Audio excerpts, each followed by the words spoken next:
Allez, c'est à toi de nous faire deviner un truc en mimant. Oh non, je suis trop nulle à ça. À chaque fois, je fais un truc problématique sans faire exprès. non. Oh mais non, mais allez, mais t'exagères. Bon, d'accord. Allez, je tire une carte. Oh non, mais c'est bon là, je sais même pas ce que C'est c'est. quoi Bah viens, on se met sur le côté et je t'aide un peu là. T'as eu quoi? Vas-y, fais voir. Popcorn thérapie là, Popcorn c'est Thérapie. quoi? Bah tu connais pas, c'est...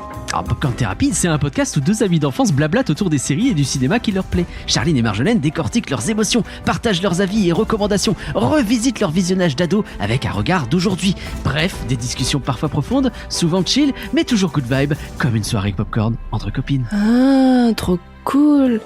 Ah, en vrai, ça me donne une idée pour le faire deviner. Bon, allez, soyez prêts.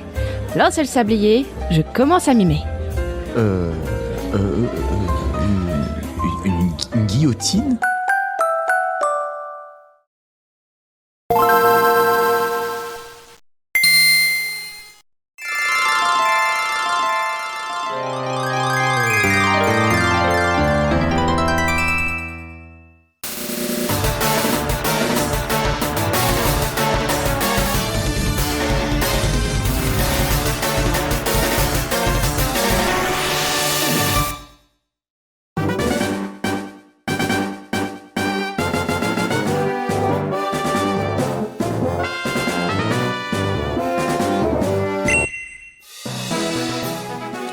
Bonjour à tous, j'espère que vous allez bien. On se retrouve aujourd'hui dans un épisode de Capsule Rose dédié à Pokémon qui fête très prochainement ses 30 ans et je me dis que c'était la bonne occasion pour vous parler de cette licence qui n'a toujours pas percé dans les parcs et c'est très étonnant parce qu'il s'agit tout de même, je pense, en tout cas à l'heure actuelle, de la licence la plus lucrative au monde et donc c'est pour moi invraisemblable qu'aujourd'hui on n'ait pas de zone Pokémon, qu'on n'ait pas d'attraction Pokémon. On va parler de ce qui est ouvert il y a quelques semaines maintenant au Japon, Poképark Kanto, mais aussi on va parler du récent accord entre Universal et The Pokémon Company qui ont annoncé justement qu'ils développeraient des attractions Pokémon à l'avenir, d'abord au Japon dans leur parc Universal et ensuite dans les autres parcs Universal à travers le monde, comme c'est en rumeur depuis des semaines et des mois et des années maintenant. Donc c'est parti, commençons sans plus tarder parce qu'on a beaucoup de choses à aborder. Y'en a plus de 150 que tu peux attraper. Devenir maître Pokémon, c'est ma destinée. Alakazam, Doduo, Nimitos, Machoper, Tongorex, Hypnomate, Eletec, Pyrolu, Tortank, Tétard, Mystère, Borufu, Raichu, Nidoqueen, Jettiflor, Starro. Et voilà, c'est fini. Attrapez-les, attrapez donc tous ces Pokémon. Attrapez-les, attrapez donc tous ces Pokémon. Attrapez-les tous, Pokémon. Il y a quelques jours, semaines maintenant, on a eu l'ouverture de Poképark Kanto, une zone dédiée à Pokémon qui est ouverte à Yomiuri Land, près de Tokyo. Il s'agit principalement d'une zone consacrée à la balade, où on se balade dans des environnements qui reproduisent des environnements de Pokémon, avec des statues de Pokémon qui font des cris, etc. machin. C'est très mignon, mais il y a eu pas mal de critiques concernant le fait que, en fait, c'est pas vraiment une zone de parc d'attractions Pokémon, c'est une espèce de mini-musée à ciel ouvert où ça reproduit quelques environnements des jeux vidéo, sans forcément permettre aux personnes qui visitent d'entrer dans cet univers. On est plus spectateur qu'autre chose. Il y a deux petites attractions, voilà, un carrousel et une espèce de Dumbo avec Pikachu. On a un spectacle et ça s'arrête à peu près là, en fait. On a, évidemment du merch, hein, ça, on n'y manquera pas. Et de la nourriture, mais sinon, ça s'arrête là et les gens se sont retrouvés peut-être un peu déçus, ils attendaient peut-être un peu plus d'interactivité, un peu plus de choses à faire au final.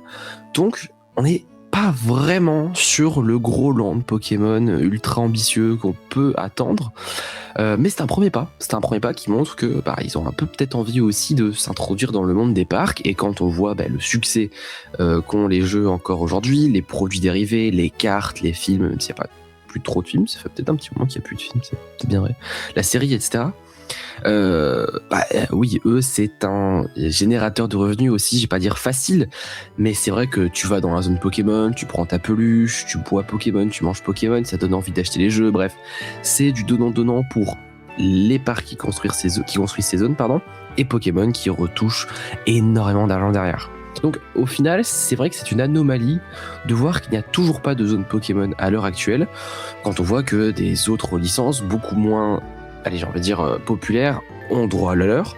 Et donc, c'est une question de temps, d'années, je pense, d'années, je vais pas dire 2 mois parce que ça aurait peut-être déjà une annonce à ce niveau-là, mais question d'années pour qu'on puisse enfin visiter une zone Pokémon.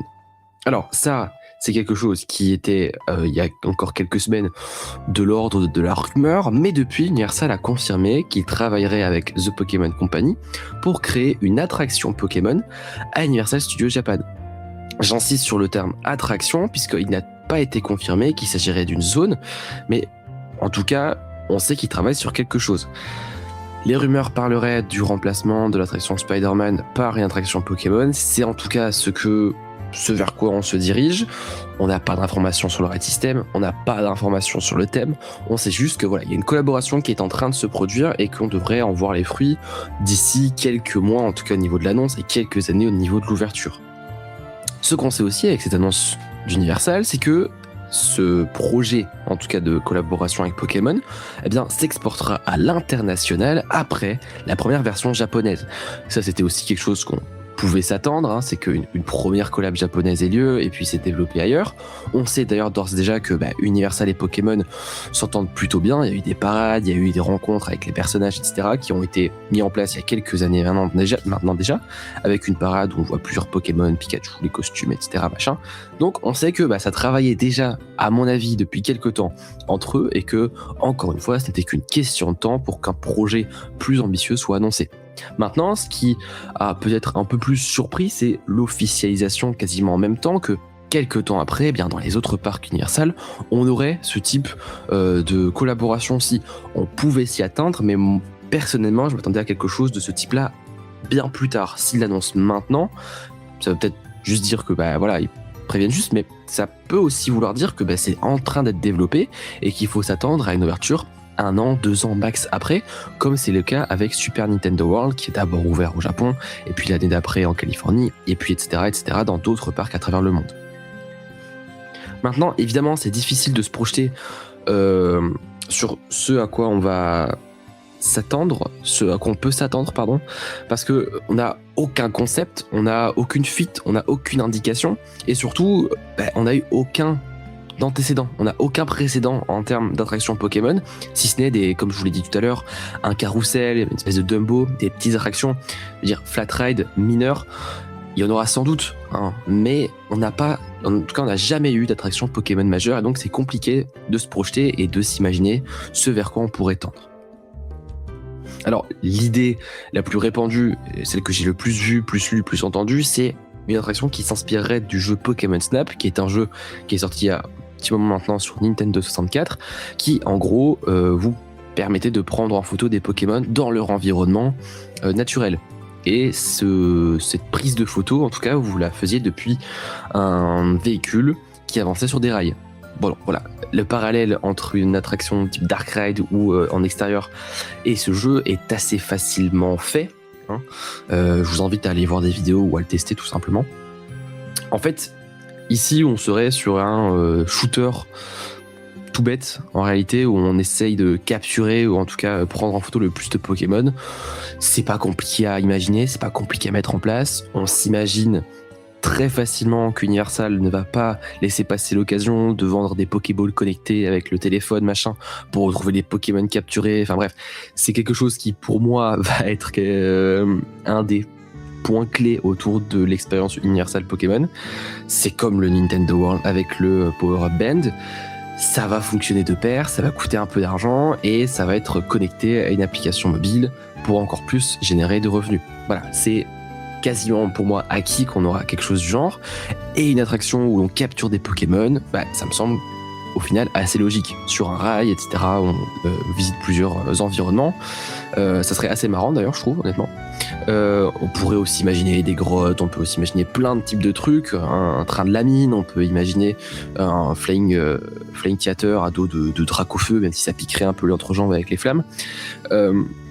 Voilà, on peut imaginer plein de trucs, et en réalité, c'est ça qui est très intéressant aussi, c'est que vu qu'on peut imaginer plein de trucs, et vu que Universal n'a toujours pas communiqué, eh bien, ça laisse espérer des choses très ambitieuses quand on voit la popularité de la licence. ils n'ont toujours pas, je vais dire, calmé nos ardeurs, et donc forcément, c'est super intéressant de pouvoir imaginer plein d'attractions du genre, plein d'expériences du genre. Des spectacles, on en aura, je pense, aussi à foison. Pourquoi pas des spectacles de combat, des arènes de combat où on est dans les gradins. Je sais pas comment on pourrait faire ça, mais pourquoi pas de la réalité augmentée. Je n'en ai aucune idée, vraiment. Mais pourquoi pas, vraiment, on peut tout imaginer. Une connectivité avec Pokémon Go, parce que je pense que Pokémon Go est encore assez huge, même si c'est plus aussi important que ça l'était il y a quelques années. Je pense qu'il y a encore beaucoup de gens qui jouent, donc voilà. Encore une fois, il y a une accumulation de choses qui peuvent être faites dans une zone Pokémon et qui aujourd'hui coulent de source. Quand on voit ce que Nintendo fait avec Universal, on peut facilement le transposer avec Pokémon. J'en ai parlé rapidement tout à l'heure, mais on a aussi le côté merchandising qui évidemment va être aussi très important, évidemment on va pas passer à côté, et il y aura la boutique Pokémon, peut-être même licenciée par le Pokémon Center qui est, je pense, la division officielle, en tout cas de magasins Pokémon, à travers le Japon, les États-Unis et quelques-uns en Allemagne, je pense. Donc oui, tu auras la boutique Pokémon, tu auras de quoi manger, tu auras de quoi vraiment dépenser ton argent, ça y a pas de souci à se faire et ça va évidemment bien fonctionner, parce que je vous rappelle, les produits dérivés, c'est quelque chose qui sans doute fait plusieurs milliards de dollars et de yens par an, de yens c'est sûr, de dollars encore plus, enfin pas encore plus mais aussi sûr en tout cas. Donc ouais, je suis vraiment prête à parier que si Land Pokémon il y aura une grosse boutique et ce sera sans doute l'un des points clés sur lesquels ils vont insister, parce que ce qui est assez marrant, c'est que dans ce genre de boutique, les gens ont l'air plutôt enthousiastes à l'idée de dépenser leur argent. Donc en vrai, pour eux c'est tout bénef, vraiment. Les retours qu'on a des Pokémon Center au Japon, c'est qu'en vrai c'est cool d'aller dépenser son argent, donc en vrai eux c'est cool aussi de recevoir l'argent dépensé, et je ne dis pas que je ne craquerai pas devant une peluche Noctali, évidemment, ça va de soi. Mais ouais, donc c'est plein d'éléments qui, mis bout à bout, vont faire que le land Pokémon va coûter de l'argent, ça c'est sûr, va avoir sans doute des expériences plutôt ambitieuses, et va aussi savoir mettre en place dans le monde réel les Pokémon comme on l'a vu avec Poképark Kanto, sans doute, peut-être, j'espère, avec des vrais animatroniques qui bougent, etc. Parce que c'est vrai que c'était un peu fixe, j'ai vu des vidéos, c'est des statues qui font du bruit, quoi. C'est pas non plus moche, elles sont très très belles les statues, mais c'est pas des plus emballants. Et là où c'est encore plus compliqué de se projeter, c'est au niveau du thème, parce que j'ai vraiment du mal à imaginer une vraie zone ambitieuse, jolie, décorée sur le thème de Pokémon, parce que c'est généralement pas l'univers de jeux vidéo le plus joli. On va pas se mentir. Je parle pas de la technique, je parle pas des graphismes des jeux. Je parle vraiment de la DA de Pokémon qui est souvent assez simpliste. C'est des villes très carrées, très, vu que c'est pour la plupart des villes qui viennent des anciens jeux, c'est pas très développé en termes de DA. Donc en vrai, je sais pas comment ils pourraient faire ça. Est-ce qu'ils vont pas inventer quelque chose, une région? Est-ce qu'ils vont pas inventer une ville? Sans doute, possiblement, en vrai. Mais ouais, j'ai du mal à imaginer vraiment à quoi pourrait ressembler une grande zone Pokémon, parce que si quelque chose d'aussi, important en termes de partenariat se produit, ça va pas être une petite zone un peu cachée dans le fond du parc, ça va être un truc bien huge, bien costaud. Alors, Nintendo World n'est pas grand, mais c'est huge, en fait, c'est imposant comme partenariat, et je sais pas pourquoi. Alors Nintendo World c'est pas très grand, oui je suis d'accord, mais je pense que il y avait moyen de faire mieux Nintendo World aussi à ce niveau-là, parce que c'est vrai que c'est un peu petit, c'est un peu condensé, j'espère que ça va pas être la même chose honnêtement. Après, pareil, Universal Studios Japan n'a pas beaucoup de place non plus, donc en vrai je sais pas, mais j'ai pas envie que ce soit un truc très petit, et donc j'espère que ce sera quelque chose de grand, d'étendu en réalité. Bref, on s'écarte un peu de ce que je voulais dire, mais du coup, ouais, c'est vrai que dans le thème, je n'ai aucune idée de quoi ils peuvent se référencer, parce que les univers de Pokémon sont pas très jolis, voilà. Ou alors les univers jolis sont pas très connus, et ça détonne un peu, parce que souvent, ce qui est joli, c'est des lieux un peu spéciaux, des forêts, des espèces de forêts de champignons, je me souviens bien dans certains jeux, des espèces de villes de glace, machin, etc. Donc c'est des trucs qui sont très spéciaux, et qui font pas Pokémon mis dans un parc en réalité. Ce qui fait Pokémon, c'est une ville toute simple avec une forêt et puis c'est tout quoi. Ce qui était fait à Poképark au final, parce que là c'est la représentation la plus facile et la plus logique de Pokémon, c'est une forêt avec une ville pas très grande avec quelques bâtiments, puis c'est tout. Voilà. C'est ce que je retiens en tout cas d'un jeu Pokémon, c'est ça. Maintenant qu'on a plus ou moins essayé de se mettre dans la tête des gens qui travaillent à Universal et essayer d'imaginer à quoi pourrait ressembler un monde Pokémon, on peut tout doucement se diriger vers la partie spéculation sur quand est-ce qu'on pourrait voir ça. Ça fait quelques temps maintenant que l'attraction Spider-Man est fermée au Japon. Sans doute qu'il travaille d'arrache-pied sur son remplacement. Est-ce que c'est encore en concept ? Est-ce que c'est encore... est-ce que c'est proche d'être terminé ? Est-ce que les travaux peuvent commencer ? Je ne sais pas vraiment, pour être tout à fait honnête avec vous. Il n'y a rien qui a fuité. Je ne me suis pas vraiment, malheureusement, plus renseigné que ça sur s'il y a eu des rumeurs. De toute façon, s'il y a eu des rumeurs sur Pokémon, il y a rien d'autre qui a fuité. Voilà. Donc, au niveau de, je veux dire, la timeline, quand est-ce que ça peut voir le jour ? Il y a une possibilité non négligeable qu'on ait une annonce dans quelques temps, assez rapidement. Pokémon fête ses 30 ans dans quelques jours au moment où sort ce podcast, et c'est pas impossible qu'une annonce puisse arriver à l'occasion des 30 ans. Pourquoi pas ? Maintenant, c'est vrai que c'est souvent assez décorrélé ce genre d'annonce, et c'est souvent les parcs qui décident plus ou moins de quand l'annoncer. Bon, est-ce qu'ils vont l'annoncer avant la D23 ? Est-ce que ça va être annoncé après ? Est-ce que ça va être annoncé l'année prochaine, dans 2 ans ? Je mettrai une pièce sur quand même cette année-ci, en réalité, et une ouverture en 2028-2029. Ça me semble pas déconnant, surtout que Universal Studios Japan, n'a plus de gros projets à venir après l'ouverture de la zone Donkey Kong, il y a 1 an déjà, plus d'1 an maintenant. Donc, c'est vrai qu'il va pas falloir trop se traîner le cul pour ouvrir une extension, s'ils veulent continuer dans leur bonne dynamique, et surtout s'ils veulent continuer à avoir des partenariats avec Nintendo. Donc, je pense qu'une annonce cette année n'est clairement pas quelque chose de déconnant. Est-ce que ça va arriver rapidement ou moins rapidement ? Ça, on verra. Je pense que c'est vraiment la volonté d'Universal, la volonté propre d'Universal. Et puis, au final, il faudra juste prendre son mal en patience pour voir ça arriver ailleurs, aux États-Unis, à Singapour aussi, sans doute, et après dans tous les autres parcs Universal à travers le monde. Il y a des rumeurs depuis des années maintenant, je pense honnêtement, d'une zone Pokémon à Island of Adventure, puis c'est passé à Universal Studios en remplacement des Simpsons. Il y a eu aussi un peu de bruit sur du Pokémon à Epic Universe, mais voilà, rien de très concret. Au final, aujourd'hui, on se dirigerait vers effectivement un remplacement de la zone Simpson à Universal Studios par une zone Pokémon. Voilà, c'est aussi, je pense, un bon choix, parce que les Simpsons, ça leur appartient plus, et je pense que Disney s'en donne à cœur joie pour les royalties. Donc, c'est quelque chose qui devrait arriver aussi très prochainement. Il y a eu des bruits de couloir assez persistants sur un remplacement prochain de la zone Simpson. Et la rumeur associée, c'était, je pense, soit du One Piece, soit du Pokémon. Voilà, bon. On verra bien ce qu'il en adviendra au final, mais c'est vrai que du Pokémon, ça me semble tout à fait désigné pour remplacer cette zone. Bref, donc c'est quelque chose qui va être imminent. J'avais vraiment envie de faire ce podcast maintenant, surtout que c'est une semaine où dans quelques jours Pokémon fête son anniversaire.